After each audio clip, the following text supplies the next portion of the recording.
Assalamualaikum warahmatullahi wabarakatuh. Wa nusallimu ala rasulil karim amma ba'd. Subhanaka la ilma lana illa ma 'allamtana innaka antal alimul hakim. Rabbi shrah li sadri wa yassir li amri wa hlul 'uqdatam min lisani yafqahu qawli. Bisaddid lisani wa hdi qalbi bihaqqi sayyidina Muhammadin sallallahu alaihi wasallam. Kita lanjutkan ngaji kita kitab Sahihul Al-Bukhari. Kita masuk hadis berikutnya. Bismillahirrahmanirrahim. Bihi qala haddatsana Abdul Aziz ibnu Abdullah qala haddatsani Sulaimanu an Saurin an Abil Ghais an Abi Hurairah anna Rasulullah sallallahu alaihi wa alihi wasallam qala la taqumu as-sa'atu hatta yakhruja rajulun min qahtana yasuqun nasa bi'asahu. Hadis ini diriwayatkan oleh Sayyidina Abi Hurairah radhiyallahu ta'ala anhu. Sesungguhnya Rasulullah sallallahu alaihi wasallam beliau bersabda, la taqumus sa'ah, tidak akan terjadi hari kiamat hatta yakhruja rajulun, sehingga keluar seorang laki-laki min qahtana, dari suku Qahtan, yasuqun nasa, dia akan menggiring manusia bi'asahu, dengan tongkatnya. Kata para ulama, hadis ini mengisyaratkan akan datang seorang pemimpin di akhir zaman, tepatnya setelah masa Imam Mahdi. Tepatnya setelah masa Imam Mahdi. Ada laki-laki yang disebut di sini adalah Qahtan, dari suku Qahtan. Nah, kemudian ada ulama yang menginterpretasi bahwasanya hadis ini terhubung dengan hadis-hadis yang lain, sehingga Qahtan yang dimaksud adalah Al-Jahjah. Al-Jahjah itu dalam hadis riwayat Muslim, dia seorang pemimpin yang keras, pemimpin yang sangat tegas, namanya Al-Jahjah. Sehingga kalau kita lihat dari berbagai riwayat, ada ulama yang mengkompromikan hadis-hadis yang berbeda tersebut, sehingga rajulun minal Qahtan, laki-laki dari Qahtan ini adalah Al-Jahjah yang juga disebut di dalam hadis.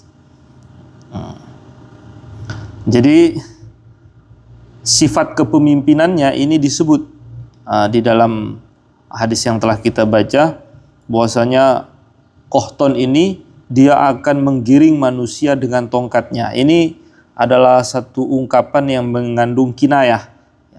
Apalagi ada pesan halus di sini, bahwasanya semua orang, seluruh manusia tunduk kepada Al-Qahtani ini atau Al-Jahjah ini, semua tunduk karena sikap tegasnya. Jadi bukan dikehendaki di sini pengertiannya kemana-mana itu dia bawa tongkat menghalau manusia seperti penggembala menghalau gembalaannya dengan tongkat. Tidak, ini kinayah, sindiran, bahwasanya semua manusia itu tunduk taat kepada dia itu karena sifatnya yang tegas. Orangnya tegas, keras. Dia akan menggiring manusia dengan sifat tegasnya tersebut, hingga seluruh orang di masanya patuh kepada rajulun minal Qahtan ini. Orangnya tegas, sangat keras. Kapan Al-Qahtan ini, pemimpin yang namanya Al-Qahtan ini muncul?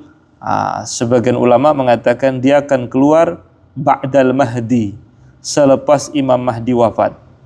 Dan sifat kepemimpinannya, dia akan meniru perjalanan kepemimpinan Imam Mahdi. Jadi niru Al-Mahdi. Sebagaimana ada hadis marfu, Nabi sallallahu alaihi wasallam bersabda, yakunu ba'dal Mahdi Al-Qahtani. Selepas Mahdi, selepas pemimpin yang akan menumbangkan Dajjal dan para pengikutnya, nanti seluruh manusia ini akan dipimpin oleh seseorang yang dia pengikut Al-Mahdi, namanya Al-Qahtani. Ya. Bahkan di sini Nabi sallallahu alaihi wasallam bersabda, "Walladzi ba'atsani bil haqq ma huwa dunahu." Demi zat yang mengutusku membawa kebenaran, tidaklah dia si Qahtani itu di bawah Mahdi. Artinya dia dengan Imam Mahdi itu ya mirip-mirip. Artinya pola kepemimpinannya itu mirip. Orang semua tunduk, adil, cuman sikap cara memimpinnya yang beda. Kalau Al-Mahdi itu lembut, kalau Al-Qahtani ini keras. Sangat keras, hingga di dalam hadis ini disebutkan kepemimpinannya itu digambarkan seluruh manusia ini akan digiring seperti tongkatnya, akan digiring dengan tongkatnya seperti pengembala yang menggiring gembalaannya dengan tongkatnya. Patuhnya itu karena takut dipukul. Dan hadis ini kalau kita amati pola kepemimpinan itu mengikuti sikapnya para penguasa untuk mendidik manusia di zamannya sesuai dengan zaman. Dan dalam riwayat lain ini Al-Qahtani akan berkuasa selama 20 tahun. Nah, yang menjadi persoalan di sini berarti kalau Imam Mahdi wafat, berarti Nabi Isa masih ada. Karena Nabi Isa itu turun membantu Imam Mahdi, kemudian misi Nabi Isa selesai dengan membunuh Dajjal, dan Imam Mahdi berperang dengan pengikutnya dan menang. Setelah Al-Mahdi wafat, maka kepemimpinan berada di tangan Al-Qahtani, seorang laki-laki dari suku Qahtan, yang disebut itu sukunya. Yang disebut adalah sukunya, tapi panggilan gelar dia Al-Jahjah, si peneriak binatang buas. Keren sekali namanya. Si peneriak, si penghardik binatang buas. Artinya sangat keras orangnya, tegas. Nah, yang menjadi persoalan di sini berarti dia memimpin di kala Nabi Isa masih ada. Kok bisa? Maka kata Musannaf yang kitab yang kita baca ini, yaitu Syarah Al-Bukhari, Imam Qastolani, beliau menjawab, Nabi Isa waktu itu masih hidup, dan yang mengangkat dia adalah Nabi Isa. Artinya pemimpin itu Nabi Isa ketika itu, tapi pelaksananya itu adalah rajulun minal Qahtan ini, seorang laki-laki dari suku Qahtan ini. Jadi Nabi Isa lah yang mengangkat dia, lalu dia Al-Jahjah atau Al-Qahtani sebagai wakil. Seperti kalau ada raja, ada perdana menteri yang menjalankan roda pemerintahan. Jadi Nabi Isa waktu itu masih hidup. Ya, bukan waktu itu, kelak. Karena belum terjadi. Nah, kemudian dari hadis ini, para ulama, ada sebagian ulama mengambil istinbat, pelajaran. Sikapnya Al-Qahtani tegas, dia menggiring manusia ini dengan tongkatnya, artinya dengan kebijakan-kebijakannya yang tegas dan keras. Kenapa seperti itu? Karena zaman sudah berubah. Ya, zaman sudah berubah. Jadi kalau ibaratnya begini, kalau manusia itu sudah tidak bisa dididik dengan bahasa manusia, maka didiklah dia dengan bahasa binatang. Intinya jadi baik itu tidak ada patokan ya seorang pemimpin untuk membina rakyatnya, menertibkan rakyatnya mengikuti bandelnya mereka.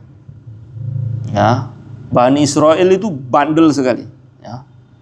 Disuruh ke kanan, marah ke kiri. Disuruh doa ini, diplesetkan isi doanya.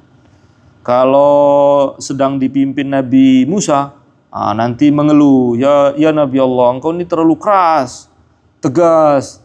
Jadilah seperti Nabi Harun, kakakmu. Dia lembut.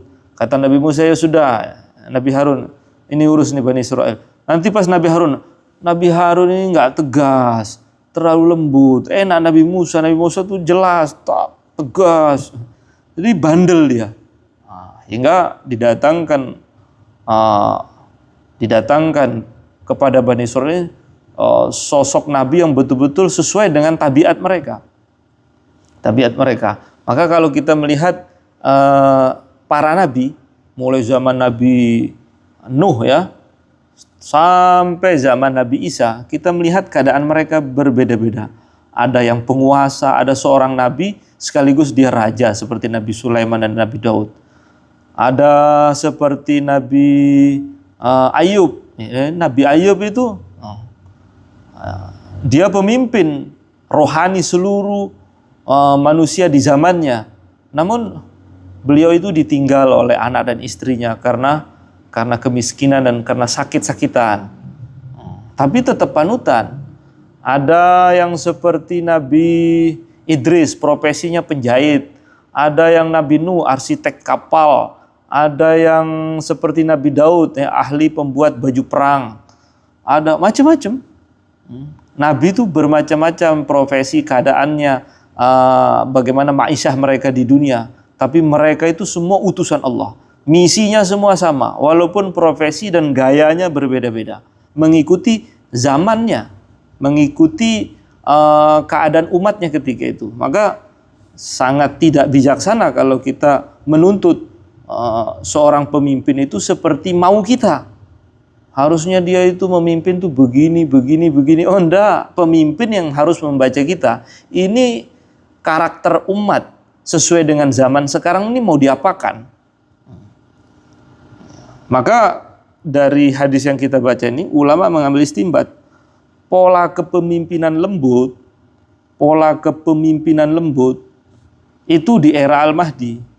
Ya, era Al-Mahdi. Setelah Al-Mahdi wafat, itu polanya keras. Seperti Al-Jahjani. Kenapa?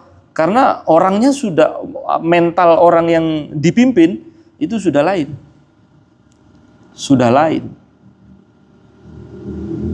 Jadi beda orang, beda cara. Beda zaman, ya beda pola. Sehingga kalau kita monoton mengikuti satu pola, maka akan terjadi ketimpangan. Yang bisa membaca pola umat itu ya para anbiya dan ulama, karena para ulama itu warasatul anbiya, para pewaris nabi. Beda-beda mereka. Tapi misinya sama, bagaimana membersihkan hati. Membersihkan hati umat ini.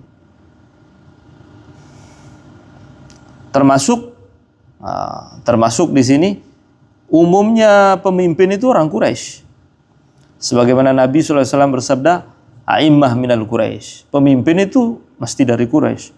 Maka kalau kita lihat sejarah Islam, mulai zaman Sayyidina Abu Bakar sebagai khalifah Rasulullah SAW sepeninggal Nabi wafat, kepemimpinan umat Islam ini berada di tangan Sayyidina Abu Bakar, Sayyidina Umar, Sayyidina Utsman, Sayyidina Ali, Sayyidina Hasan. Mulai zaman Sayyidina Hasan, masuk dinasti Bani Umayyah. Runtuh Bani Umayyah, Bani Abbasiyah. Setelah Abbasiyah, Turki Utsmani. Turki Utsmani selesai nih Turki Utsmani, runtuh. Ya, tidak ada kekhilafahan lagi. Kalau kita melihat rentangnya, loh kan ada itu dinasti Saljuk, dinasti Fatimiyah, dinasti Mamluk, dinasti Bani Ayyubiyah di Mesir. Itu kesultanan. Beda antara khalifah dengan kesultanan. Jadi kalau kekhilafan itu ada di Baghdad, ya, Harun ar-Rasyid dan keturunannya. Nah, ke bawah itu yang ke bawah ini itu langsung Ottoman, Turki Utsmani. Kalau kita lihat rentang ini, berarti mulai zaman selepas Nabi wafat, awal setelah Nabi wafat, kepemimpinan itu Sayyidina Abu Bakar, Sayyidina Umar, Sayyidina Utsman, Sayyidina Ali, Sayyidina Hasan, ini Quraisy semua. Berdarah Quraisy semua. Artinya kepemimpinan itu salah satu sendinya, salah satu syarat yang merupakan sendi kepemimpinan, lihat nasabnya. Melihat nasabnya. Ini semua Quraisy ini.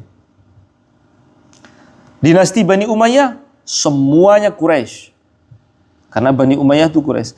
Dinasti Bani Abbasiyah keturunannya Sayyidina Abbas bin Abdul Muttalib, Quraisy. Nah, setelah era itu Ottoman, bukan Quraisy. Kurdi, suku Kurdi. Nah, begitu nanti di zaman Imam Mahdi itu Quraisy. Dan kita diperintahkan untuk baiat kepada Imam Mahdi. Nah, dan ciri Imam Mahdi yang disinggung di dalam hadis, rajulun min ahli baiti. Sayakhruju rajulun min ahli baiti ismuhu yuati usmi. Akan muncul seorang laki-laki dari ahlul baitku. Berarti yang disinggung itu nasabnya. Ya, identitas itu adalah darah. Nah, dia mempunyai bakat kepemimpinan. Jadi singa itu kalau memang dia anak dari singa sebelumnya, pasti dia itu mengaum. Ya. Dia telah membawa bakat berburu dari leluhurnya. Kucing, walaupun dia mirip-mirip kayak singa, ya antum nggak akan bisa melatih dia mengaum. Dia hanya bisa mengeong, ya, gen kucing begitu. Jadi urusan kepemimpinan, karena ini urusan besar, maka dilihat pertimbangannya itu darahnya. Ini orang Quraisy apa enggak? Lah bagaimana dengan Ottoman, Turki Utsmani? Nah, menunjukkan itu tidak bersifat mutlak. Kalau yang ada selain Quraisy yang memiliki karakter bakat-bakat tertentu yang memenuhi syarat kepemimpinan, maka dia bisa naik. Dia bisa naik.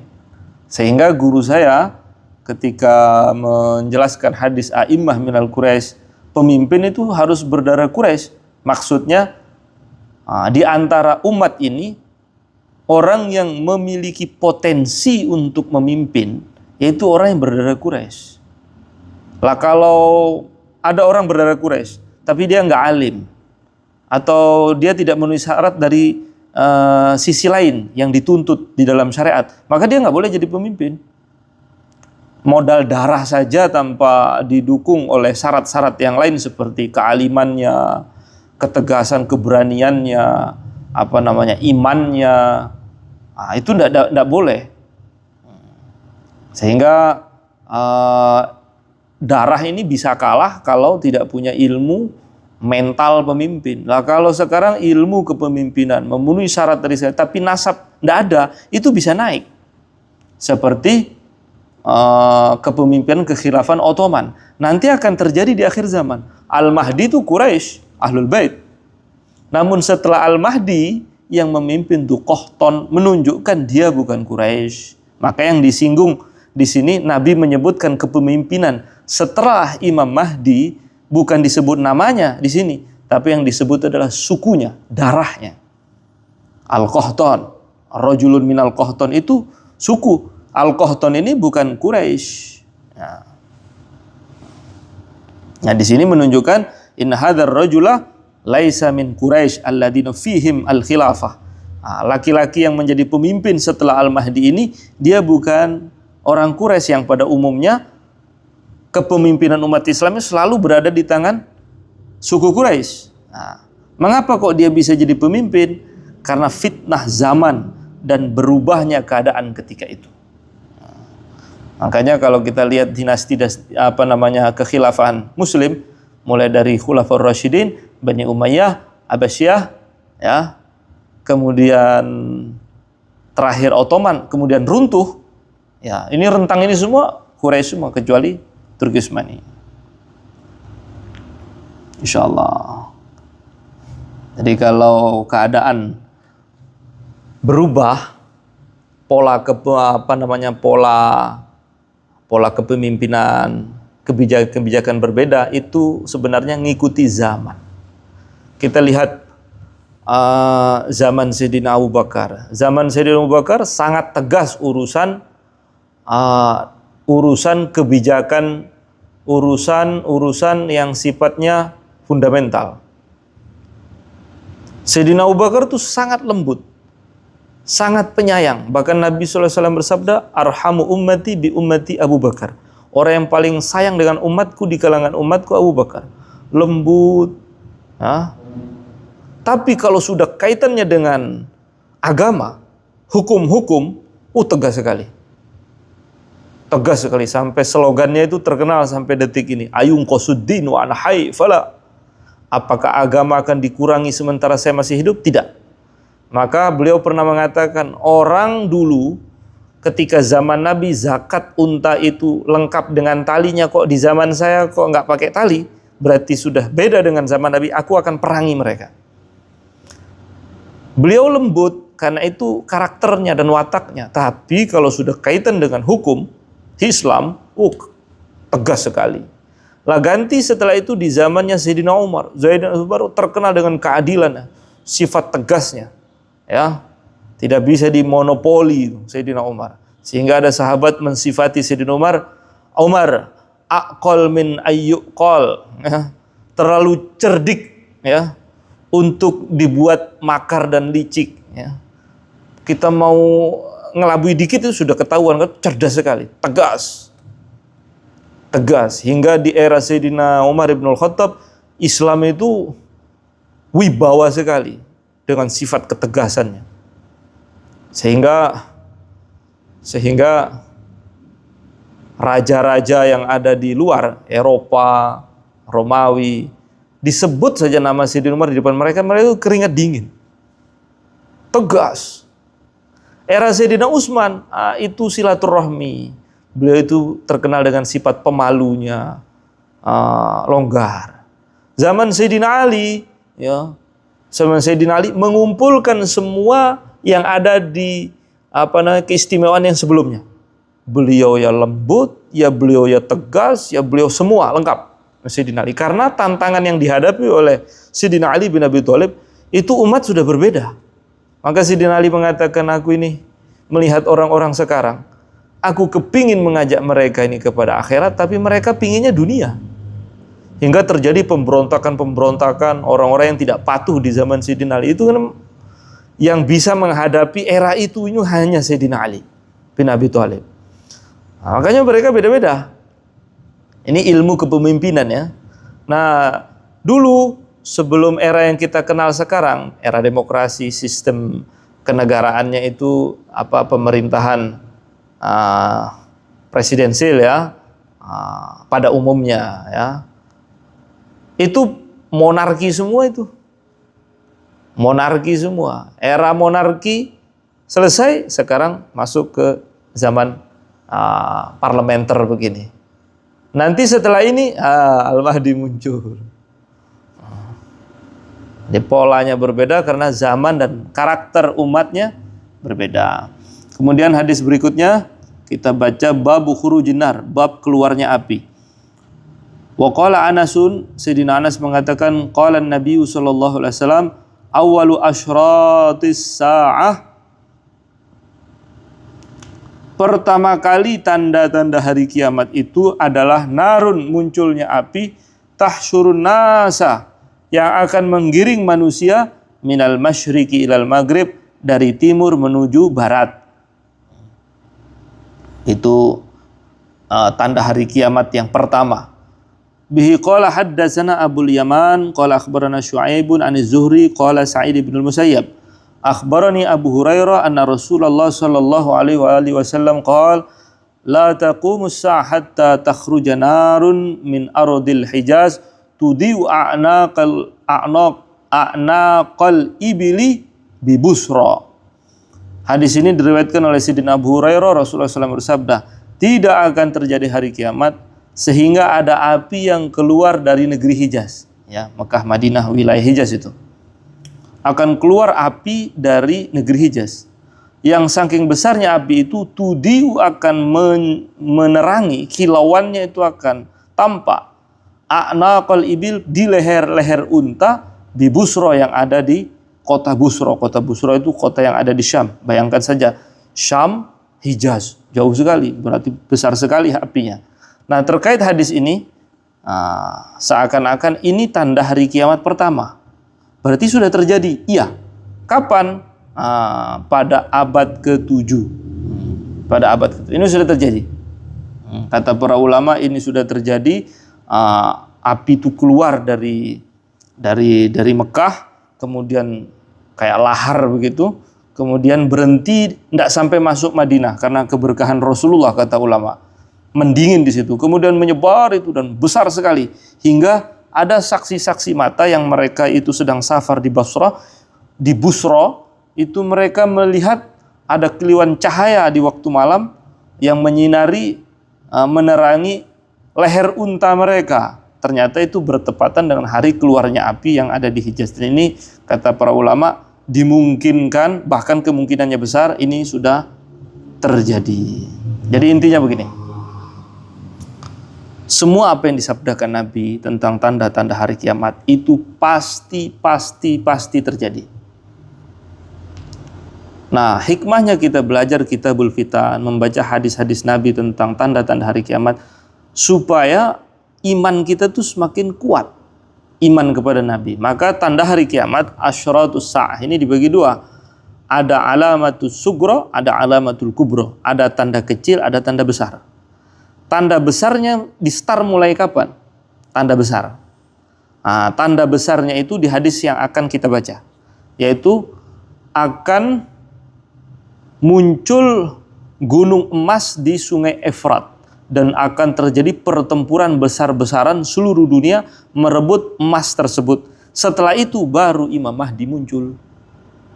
Dan setelah Imam Mahdi muncul, itu rentetannya tanda kiamat kubro ini sampai hari kiamat seperti untaian kalung, permata yang menjadi kalung itu putus.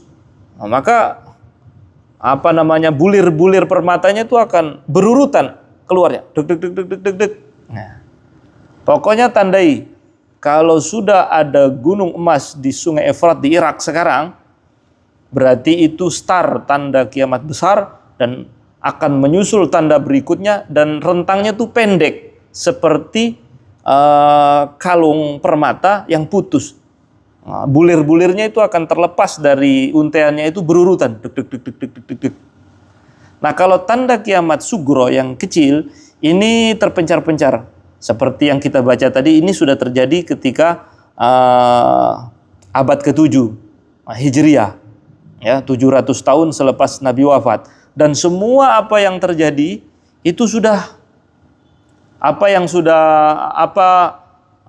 sudah terjadi, tanda-tanda hari kiamat sudah terjadi. Kalau kita lihat hadisnya baru baca sekarang, kita semakin kuat iman bahwasanya Nabi itu wa ma yantiqu anil hawa in huwa illa wahyu yuha. Nabi itu berbicara itu bukan dari kehendaknya, tapi itu diperintah oleh Allah Subhanahu wa taala. Semua akan terjadi. Nah, sehingga kita yang menyaksikan entah tanda hari kiamat itu sekarang ada di depan mata kita atau yang telah terjadi sebelumnya, kita menyikapi yang akan terjadi itu iman kita kuat. Sebagaimana sabda Nabi tentang tanda-tanda tersebut, para ulama mengatakan ini buktinya. Nah, jadi mukjizat Nabi melalui sabdanya itu terlihat, terutama sabdanya yang kaitan dengan fitnah akhir zaman, terjadi semua. Atau yang kita sedang lihat ada di zaman kita sekarang, benar ya sabda Nabi. Benar sabda Nabi. Itu dulu salah satu gurunya guru saya. Itu ketika, ini guru saya cerita, saya nggak bertemu dengan beliau. Guru saya cerita, dulu guru saya ketika naik pesawat, melihat pramugari, dia mengatakan begini, Shadaqa Rasulullah, benar sabda Nabi. Ya, nanti akan datang fitnah di akhir zaman. Wanita-wanita itu memakai baju tapi telanjang, dan mereka memakai sanggul-sanggul, kepala mereka seakan-akan punya punuk, ya, sanggul mereka seperti punuk unta. Yang itu melihat itu, dia pakai ada seperti gini, itu kayak punuk unta. Nah, jadi kalau ahli hadis melihat keadaan zaman sekarang, mereka cuman begini, Shadaqa Rasulullah, benar apa sabda Nabi, benar apa sabda Nabi, benar apa sabda Nabi. Jadi memang seperti itu. Sehingga menambah kuatnya iman kita. Bagaimana dengan yang belum terjadi? Ya, seperti Al-Qahtani tadi. Bahkan terjadinya setelah Imam Mahdi muncul. Setelah Al-Mahdi, setelah era kekuasaan Imam Mahdi. Dan itu berkuasa selama 20 tahun. Ya, kita mengimaninya sekarang ini karena kita sudah melihat hadis-hadis yang lain, dan kata para ulama ini sudah terjadi dan ini buktinya, atau yang sedang kita lihat saat ini.